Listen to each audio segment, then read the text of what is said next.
Que el Ecuador tiene un déficit presupuestario para este año 2022 de 2,3% del Producto Interno Bruto, aseguró el presidente de la República la mañana de este martes, y que en consecuencia no va a ser posible lo que aprobó el domingo la Asamblea Nacional, el aumento salarial para los docentes. El aumento salarial que pretende la Asamblea Nacional para los maestros implica un incremento del gasto sin financiamiento de 4 puntos del PIB aproximadamente.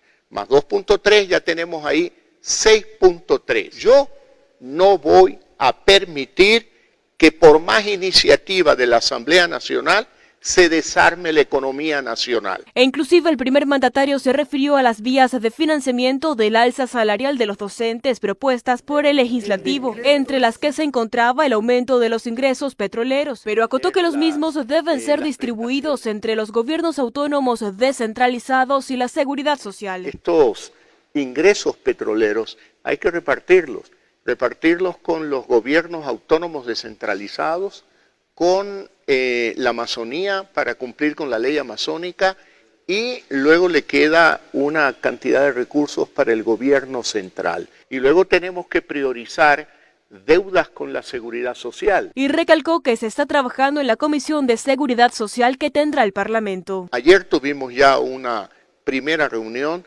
donde estamos puliendo el primer paso, que será un decreto ejecutivo para conformar una comisión que tendrá más o menos un plazo de 6 meses de funcionamiento y que le propondrá al gobierno un proyecto de reforma a la seguridad social. Asimismo, el jefe de Estado advirtió que el proyecto de reforma mencionado no contempla la privatización del IES. No vamos a privatizar ningún servicio del sistema de seguridad social del Ecuador. Y al preguntarle si dentro del proyecto de la reforma a la seguridad social próximo a realizarse se contempla el aumento de la edad para la jubilación, Lazo responde: definitivamente yo no puedo hacer un anuncio en este momento, no se contempla eso, no hemos hablado de esos temas, pero dejemos con libertad que primero la comisión trabaje, no la condicionemos. La afectación de los productores bananeros tras el conflicto de Rusia y Ucrania fue otro de los temas tratados por el presidente de la República.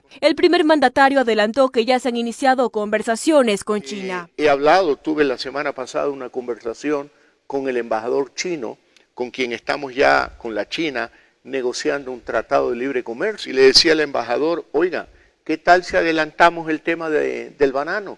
Ayúdenos a compensar la pérdida del mercado ruso con China. Y anticipó que también se tienen previstas reuniones con los ministros de Producción y Economía para establecer medidas de compensación y así sostener la producción bananera en el Ecuador. Y generar esperanza, porque esto será transitorio. El presidente del Consejo de Participación Ciudadana y Control Social, Hernán Ulloa, en rueda de prensa habría ratificado a Carlos Riofrío como Contralor General del Estado debido a un informe vinculante de la Procuraduría. Existe un informe vinculante de la Procuraduría General del Estado que dice claramente cuáles son las disposiciones que debemos acatar los servidores públicos, tanto de la Contraloría como del Consejo de Participación Ciudadana. Y en este sentido, tendremos nosotros que darle la dinámica al proceso de Contralor General del Estado, pero garantizar también la transparencia del concurso para que luego de titularizar o designar al titular de la Contraloría podamos oficialmente entregar los resultados a la Asamblea para que lo posesione. Y en ese momento se releva al ingeniero Carlos Riofrío. Ante esto, la expresidenta del Consejo, Sofía Almeida, junto a los consejeros David Rosero y Juan Javier Dávalos, denunciaron intentos de desestabilización en los procesos que se iniciaron cuando estuvo en el mando institucional de parte del actual presidente. Se están fraguando intentos para desestabilizar el concurso de Contralor General de Estado, por eso respondiendo a los intereses no del pueblo ecuatoriano, sino a los intereses particulares de un grupo de patrocinadores de estos consejeros golpistas y que permanezca el actual contralor subrogante, el consejero Hernán Ulloa, que ilegalmente está controlando el mando de la institución, ha manifestado que hay información que se ha perdido. Eso es totalmente falso. David Rosero también señaló que al menos un 40% de avances en el proceso de selección del nuevo Contralor realizado durante la presidencia de Almeida se han estancado debido a la administración de Ulloa.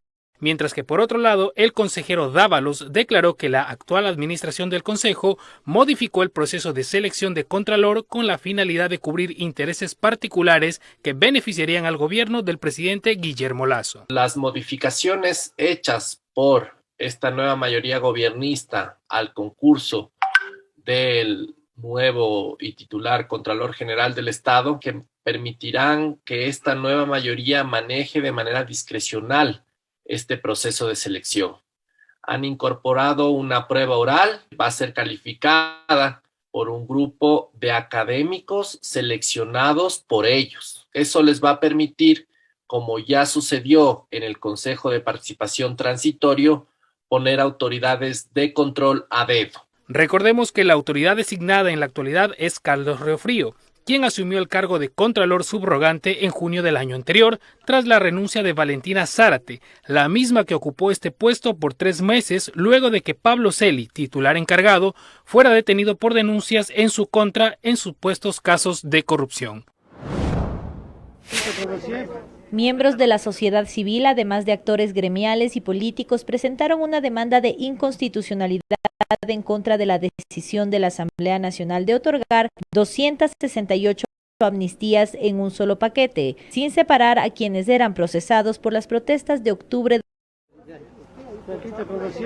Miembros de la sociedad civil, además de actores gremiales y políticos, presentaron una demanda de inconstitucionalidad en contra de la decisión de la Asamblea Nacional de otorgar 268 amnistías en un solo paquete, sin separar a quienes eran procesados por las protestas de octubre del 2019. Hemos hecho particular énfasis en aquellos ciudadanos que están siendo investigados y juzgados por delitos de terrorismo y secuestro, los cuales son expresamente prohibidos por la ley. Había que conocerse caso por caso, porque no es lo mismo los que están juzgados por un delito de secuestro o de terrorismo que los que están siendo juzgados por un delito de calumnia. La demanda de inconstitucionalidad incluye 2 pedidos puntuales a la Corte. Como medida precautelatoria, en el auto de calificación se suspendan los efectos de la resolución de amnistías hasta que se conozca el fondo. En ejercicio de la facultad que tiene la Corte Constitucional de adelantar los procesos por el interés público que tiene la causa, rompa ese principio de la cronología y conozca el caso con anterioridad. Miembros de los colectivos que presentaron la demanda alistan otros procesos en contra de los asambleístas que dieron su voto para lo que ellos califican como dar paso a la impunidad.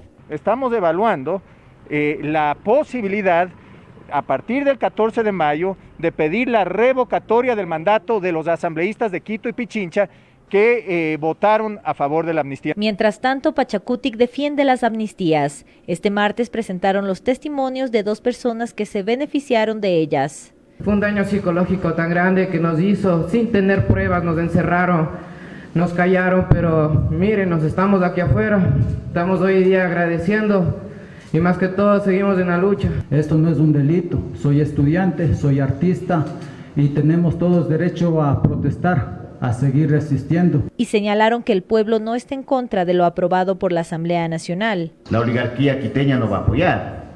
Y además están haciendo una plataforma política para ser alcaldes.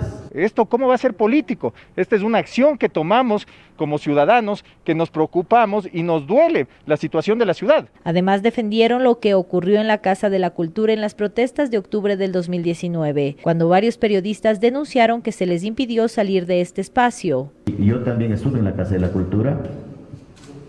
Se dio recomendaciones a los de la prensa, porque la prensa estaba estigmatizando. Dijeron que saquen la verdad a la luz pública de los ecuatorianos, que la prensa saque la verdad. Y hubo un compromiso de la prensa. No hemos dado amnistía a ningún ciudadano que tenga una sentencia de última instancia y en firme por el delito de secuestro. Frente a las acciones que buscan revertir la decisión de la Asamblea, Pachacutic acudirá a organismos internacionales. Existe un ligero incremento de casos de COVID-19 en Guayaquil. Así lo asegura la Mesa de Salud del Comité de Operaciones de Emergencia Cantonal del Puerto. Este aumento en casos no es considerado un repunte, asegura Carlos Farhat, coordinador de la mesa técnica antes mencionada, sino un aumento esperado tras el feriado del Carnaval. Es un incremento que inclusive se mantiene dentro del límite de los esperados. O sea, no estamos hablando de repunte ni nada por el estilo. Para asegurar esto, se basa también en la ocupación que registran las salas de unidades de cuidados intensivos. Ese es otro indicador porque siempre esto hay que verlo en el contexto general, no solamente el número de casos. Las camas en UCI están en 37 camas ocupadas al momento, han estado en un promedio de 32, 34 camas, o sea que también es un ligerísimo incremento. Las camas de hospitalización, por el contrario, se han reducido de 94 a 65 y ahora hay 45 camas ocupadas. Hay clínicas privadas que ya inclusive han cerrado sus áreas de tratamiento de pacientes de COVID por el bajo número de pacientes que hoy en día están viendo. Por otro lado, un 2% de los decesos en esta semana epidemiológica, la número 10, fueron a causa del COVID-19, con un promedio de un deceso diario. La incidencia de casos confirmados que se reporta es de 1,51% por cada 10.000 habitantes. Las cifras son muy diferentes a las mostradas en las primeras semanas del año 2022, cuando la variante Omicron llegó al país. El pico se alcanzó en la semana epidemiológica 2, que comprendía a enero 10 al 16.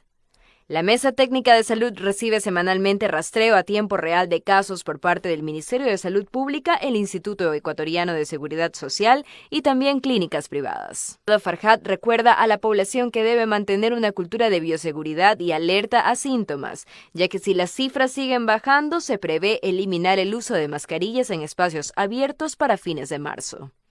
Yo creo que hacia eso nos enrumbamos, esa es la meta. Una vez que tengamos cubierto el 85% de la población que deseamos cubrir en cuanto a las inmunizaciones, que la tasa de transmisión siga bajando hasta límites indetectables o poco detectables, que no haya fallecidos o muy pocos fallecidos, porque siempre va a haber algo de letalidad con el COVID-19. Entonces, en ese escenario epidémico, yo creo que ya sería conveniente pedir a las personas que ya no utilicen la mascarilla o sugerir que no utilicen las mascarillas en ambientes abiertos, ¿no? La responsabilidad es conjunta. Se recuerda a la población que los vacunatorios siguen abiertos y sus horarios de atención son de lunes a viernes de 8:30 a 15:30. El Ministerio de Salud Pública aporta con los profesionales que se encargan de administrar todos los biológicos disponibles en el país: Pfizer, Sinovac, AstraZeneca y CanSino.